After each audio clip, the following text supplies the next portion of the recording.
네, 이번 시간에는 삼성전자에서 새롭게 출시한 노트북 9펜, 정식 모델명은 NT940X5M이라는 모델이죠. 이 모델의 내부 구조를 살펴보도록 하겠습니다. 13.3인치 모델과 다소 좀 차이가 있습니다만 기본적인 설계 구조 패턴에서는 큰 차이를 보이지 않기 때문에 15인치 모델을 기준으로 설명을 해드리도록 하겠습니다.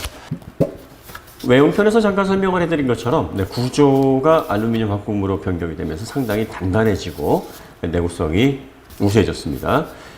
케이스는 1.0T 두께로 성형이 되어 있다고 하는데요.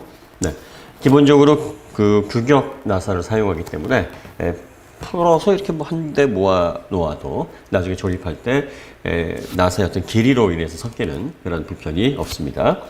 한 가지 팁을 말씀드리면 노트북을 구매하실 때는 이렇게 드라이버 앞에다가 자석을 하나, 드라이버 자체 끝부분이 자석 기능을 가지고 있는 드라이버들이 많습니다만 그런 제품이라 해도 자력이 그렇게 좋지는 않습니다. 그래서 이런 동전형 자석을 딱 붙여놓고 사용하시면 이런 식으로 나사를 제거할 때 어디로 뭐 도망간다든지 또 잃어버리는, 그리고 또 나사를 끼우고 뺄 때 좀 더 편리하게 작업을 하실 수가 있습니다.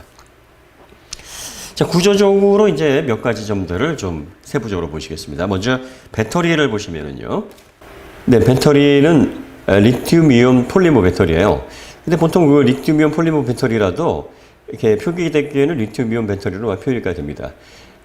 두 방식은 사실 구조적으로 같은데, 리튬이온 배터리는 이제 액체 전해질 방식이고, 리튬 폴리머 방식은 그것을 젤 타입으로 적층을 해서 고체 타입으로 만들어 놓은 거예요. 그래서 이렇게 보시면은 얇은 판 모양으로 가공이 가능합니다.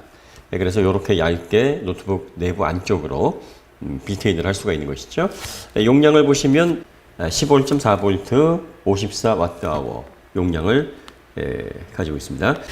보통 그 리튬이온 배터리나 리튬 폴리머 배터리는 각 셀당 3.6V 또는 3.7V의 공증 전압을 사용을 합니다. 그래서 보시면 하나, 둘, 셋, 네 개를 직렬로 연결해서 15.4V로 구성을 해놨다 하는 것을 확인하실 수 있습니다.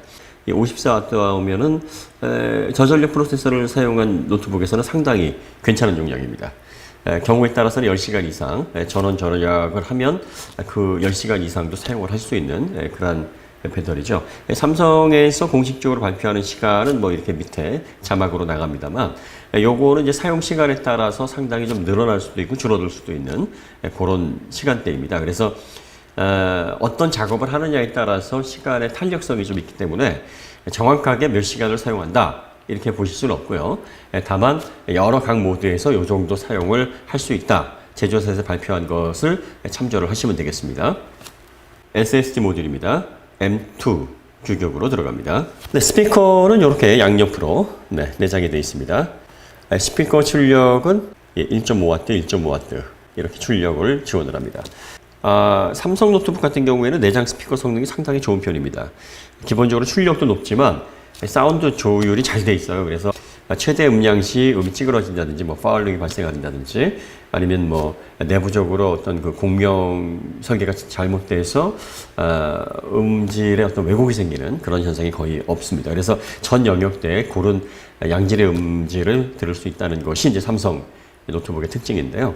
사운드 전문가를 오래전부터 영입을 했나 그래요. 그리고 삼성에서 얼마 전에 그 하만 인터내셔널, 프리미엄 오디오 브랜드로 유명한 하만 인터내셔널을 또 인수를 했죠. 그래서 오디오 사업 부분 쪽에 상당히 주력을 하고 있는 모습을 보이고 있는데요. 이런 부분에 있어서는 삼성 노트북이 경쟁력을 가지고 있는 부분 중에 하나라고 볼 수 있습니다.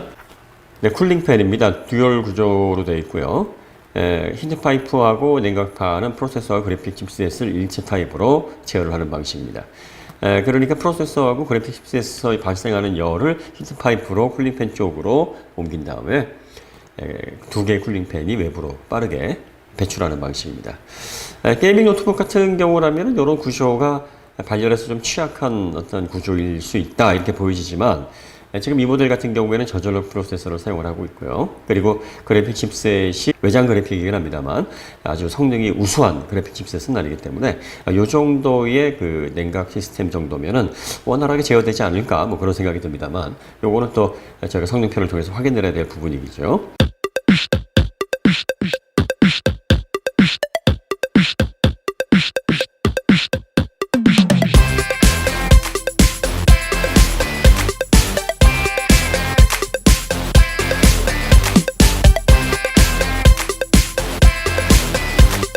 360도 회전이 가능한 힌지는 이렇게 생겼습니다.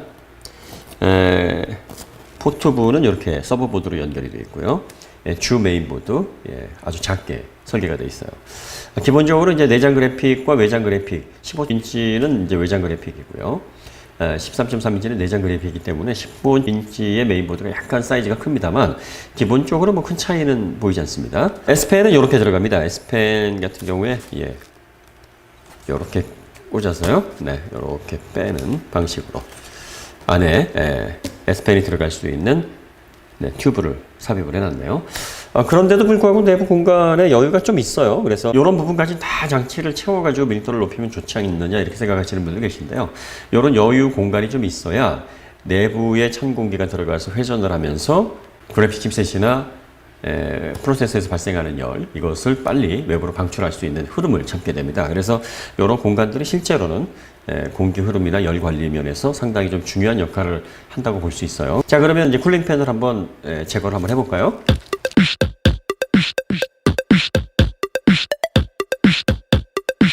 자, 이렇게 해서 이제 냉각판이 떨어졌습니다. 굉장히 얇고 가볍게 돼 있어요. 프로세서 냉각판하고 그래픽 냉각판입니다. 그래서 프로세서와 그래픽 칩셋에서 발생하는 열이 이 판을 타고 위로 이동을 하면 히트 파이프 안에 있는 전해질을 통해서 쿨링팬 쪽으로 이동을 하게 됩니다. 그래서 쿨링팬에서 식어서 다시 차가워진 전해질이 다시 이쪽으로 이동을 하면서 계속 반복해서 열을 이쪽으로 쿨링팬 쪽으로 옮기는 그런 방식으로 냉각이 되는 거죠. 네, 프로세서의 모습이고요. 그래픽 칩셋의 모습입니다. 내장 그래픽에 비해서 이제 외장 그래픽이 사용이 되게 되면은 여러 가지 다양한 용도로 제품을 활용하실 수가 있습니다. 그래픽 칩셋을 보다 좀 정교하게 하실 수 있고요. 그리고 또 동영상 편집을 한다든지 뭐 여러 가지 부하가 큰 작업들을 하게 되면 프로세서가 해야 될 일을 그래픽 칩셋이 즉 여기 이 GPU가 많이 덜어주기 때문에 전반적인 퍼포먼스가 향상이 됩니다. 삼성 노트북 9펜에 탑재되어 있는 AMD 라데온 RX 540입니다. RX 시리즈 같은 경우에는 520, 530, 540, 550, 560, 570, 580 이렇게 구성이 되어 있어요. 그러니까 540 하면은 아주 엔트리는 아니고 그렇다고 하이엔드도 아닙니다. 뭐 미들레인지급이라고 보시면 되고요. 기본적으로 모바일 PC용으로 개발이 된 제품이기 때문에 이런 울트라 PC 중에서 좀 사용 편의성을 강조한 모델에 탑재되는 모델로서 아주 적당합니다. 성능도 그리 나쁘지 않아요. 그래픽 코어 클럭이 1.219GHz고요. 그래픽 램은 GDDR5 2GB가 탑재가 되어 있습니다. 성능 편에서 그래픽 퍼포먼스를 자세히 분석을 해드리겠습니다만 기본적으로 내장 그래픽의 성능보다는 확실히 우수하고요. 다양한 용도로 제품을 사용하는 데 적합한 그런 그래픽 칩셋이다 이렇게 보시면 되겠어요. 프로세서는 인텔 7세대 카비레이크 i7 7500U 프로세서가 탑재가 되어 있습니다. 저전력 프로세서 가운데서는 뭐 가장 성능이 좋은 프로세서라고 보시면 되겠습니다. 기본적으로 동작 클럭은 2.7GHz고요. 터보 부스트 시 3.5GHz까지 클럭을 높여서 순간적인 어떤 성능을 발휘할 수 있도록 설계가 되어 있어요. 최근 출시되는 프로세서를 이제 AP라고 많이 부르는데요. 그래픽 칩셋이 이제 내장돼서 통합형으로 제공이 되기 때문입니다. 그래서 이 모델 역시 인텔 HD 그래픽 620이 내장이 되어 있어요. 그래서 원래 이 프로세서만 탑재를 하게 되면은 외장 그래픽 없이도 내장 그래픽을 사용할 수가 있게 됩니다만 이 모델 같은 경우에는 이제 외장 그래픽까지 탑재를 하고 있으니까 뭐 듀얼 그래픽을 탑재를 하고 있는 거죠. 보통 외장 그래픽이 탑재되는 모델들은 이렇게 듀얼 그래픽 구성이 일반적이기 때문에 뭐 특별할 건 없습니다만 그런 점들이 이제 차이가 있다는 점 확인하실 수 있습니다. 저전력 프로세서 같은 경우에는 그 TDP, 즉 소비 전력이 15W입니다. 그렇기 때문에 정규 프로세서가 보통 35W, 45W 정도 되는데 45W 정도를 기준으로 보면 모바일용 이제 코어 프로세서가 그렇다는 얘기죠. 그러면 보통 3분의 1 정도의 전력 소모를 내고 있어요. 그러나 클럭이라든지 뭐 연산 속도, 멀티미디어 성능을 보면 그 성능까지 3분의 1은 절대 아닙니다. 그러니까 자동차로 말하면 최근에 그 다운사이징이 많이 인기인데요. 배기량은 뭐 절반 이하로 줄였는데도 출력은 거의 예전에 그 고배기량에 필적하는 거의 대등한 성능을 내는 그런 다운사이징이 유행이죠. 저전력 프로세서 역시 뭐 성능 면에서는 성능 면에서는 i7 쿼드코어 프로세서라든지 뭐 i5 쿼드코어, 뭐 듀얼코어 뭐 이런 정규 프로세서에 비해서는 좀 상대적으로 떨어집니다만 TDP가 낮은 만큼 성능이 그렇게 크게 떨어지지 않았습니다. 그래서 이런 부분에 있어서 배터리를 좀 더 오래 가져갈 수 있으면서 성능적인 부분에서도 어느 정도 커버가 되는 그런 개념으로 울트라 PC에 사용되는 저전력 PC 프로세서는 그런 특징을 가지고 있다. 이렇게 보시면 되겠습니다. 메모리는 아쉽게도 이제 그 확장이 가능하지 않습니다. 메인보드 고정 타입으로 이렇게 메모리 칩이 램 모듈이 메인보드에 직접이 되어 있습니다. 이 모델 같은 경우에는 16GB가 내장이 되어 있기 때문에 메모리 업그레이드에 대한 욕구는 뭐 크지 않습니다. 기본적으로 듀얼 채널 방식으로 구성이 되어 있고요. 무선대는 이렇게 작게 지금 거의 손톱보다도 더 작은 그런 사이즈인데요.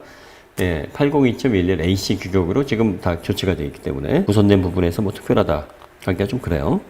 요즘은 이제 이런 사이즈로 아주 작게 무선대를 설계를 해서 스마트폰과 또 태블릿 그리고 노트북에서 공용으로 이 모듈을 사용하는 그런 분위기죠. 그래서 서브보드 쪽에 이런 식으로 고정으로 이 앞에 보이는 자석은 이제 노트북 상판을 고정하는 자석들이에요. 그래서 노트북을 닫았을 때 또는 태블릿 모드로 360도 스위브를 시켰을 때 노트북의 상판이 본체에 잘 붙어서 고정이 되도록 이 자석을 이렇게 배치를 해놨습니다.